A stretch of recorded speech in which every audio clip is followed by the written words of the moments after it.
اللہ سے نہ مانگنے پر حضرت عمر کو تنبیہ۔ حضرت عمر فاروق رضی اللہ تعالیٰ عنہ کا ایک عجیب واقعہ بھی سن لیجئے۔ آپ کے دور خلافت میں سن 18 ہجری میں پورے جزیرہ عرب میں بڑا سخت قحط پڑا، جس کی وجہ سے لوگ مرنے لگے، حتیٰ کہ جانوروں کے جسم میں خون تک خشک ہو گیا۔ حضرت عمر کو اطلاع ملی کہ مصر میں اناج و غلہ کی پیداوار خوب ہو رہی ہے۔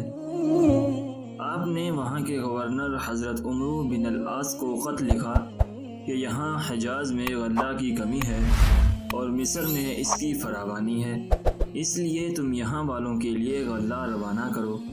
حضرت عمرو بن العاص نے جواب میں لکھا کہ آپ مطمئن رہیں، میں اونٹوں پر لدوا کر اتنا غلہ بھیجوں گا کہ اگر پہلا اونٹ مدینہ میں ہوگا تو آخری اونٹ مصر میں ہوگا۔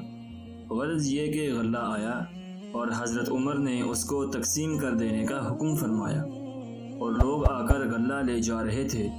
ایک صحابی حضرت بلال بن الحارث جو جنگل میں رہتے تھے، انہوں نے جب غلہ کے بارے میں سنا تو چاہا کہ وہ بھی آ کر غلہ لے جائیں۔ ان کے پاس ایک بکری تھی، اس کو ذبح کیا کہ کچھ کھا پی کر چلیں، مگر اس بکری میں خون کا ایک قطرہ تک نہ نکلا۔ یہ دیکھ کر وہ صحابی رو پڑے اور اسی حالت میں ان کو نیند آ گئی اور سو گئے۔ خواب میں دیکھا کہ محمد صلی اللہ علیہ وسلم آئے اور فرماتے ہیں، حیات کی خوشخبری سنو اور عمر کے پاس جا کر میرا سلام کہو اور ان سے کہو کہ میں نے تم سے ایک عہد لیا تھا اور تم وعدہ کے پورے کرنے میں سخت اور پکے ہو، بس عقل سے کام لو۔ حضرت بلال بن الحارث حضرت عمر فاروق کے دروازے پر حاضر ہوئے اور ان کے خادم سے فرمایا کہ حضرت عمر سے رسول اللہ صلی اللہ علیہ وسلم کے قاصد کے لیے اجازت لو۔ حضرت عمر یہ سن کر خود باہر تشریف لائے، انہوں نے ساری بات آپ کو بتائی۔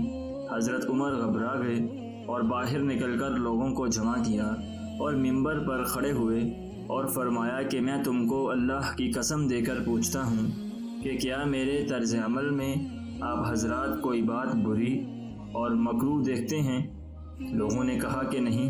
حضرت عمر رضی اللہ تعالیٰ عنہ نے صورتحال بیان کی تو بعض صحابہ نے کہا کہ آپ کی غلطی یہ ہے کہ آپ نے قحط سالی کے اس موقع پر اللہ سے مانگنے کی بجائے اپنے گورنر سے غلہ طلب کیا اور اللہ سے استسقاء پانی طلب نہیں کیا۔ یہ بات آپ صلی اللہ علیہ وسلم کو پسند نہیں آئی اور اس پر آپ کو تنبیہ کی گئی۔ حضرت عمر نے فرمایا کہ ہاں یہی بات ہے۔ پھر آپ نے نماز استسقاء پڑھی اور نبی اکرم صلی اللہ علیہ وسلم کے چچا حضرت عباس کا واسطہ دے کر اللہ سے دعا فرمائی۔ اتنے میں لوگوں نے دیکھا کہ بادل منڈلا رہا ہے اور پھر بارش ہونے لگی۔ اس واقعہ سے معلوم ہوا کہ اللہ ہی کی طرف ہر معاملے میں رجوع کرنا چاہیے، کیونکہ اللہ ہی حاجت روا مشکل کشا ہے۔